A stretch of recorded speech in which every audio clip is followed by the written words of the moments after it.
Hi everyone, good morning, welcome to GK hub. ఓకేనండి, ఇన్వెస్టర్ల సంపద 4,00,000 కోట్లు ఆవిరి.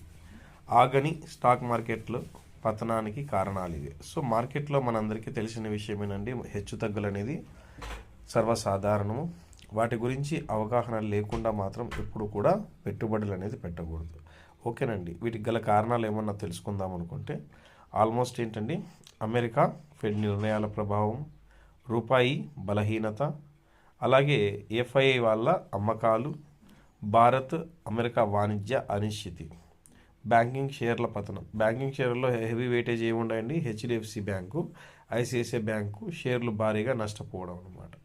సో ఐటీ రంగంలో ఒత్తిడి, ముడి చెరకు, ముడి చమురు ధరలు, profit booking, small cap and mid cap కూడా పతనం అని చెప్పి చూస్తున్నారు. సో ఆసియా మార్కెట్ల ప్రభావం కూడా. సో జపాన్ ఏదండి, జపాన్ నిక్కి, దక్షిణ కొరియా కోస్పి వంటి ఆసియా సూచికలు నష్టాల్లో ముగియడం మన మార్కెట్ల ప్రతికూల ప్రభావం చూపింది అనేసి. ఓకేనండి, సో ఈ విధంగా అప్డేట్స్ వస్తుంటాయి.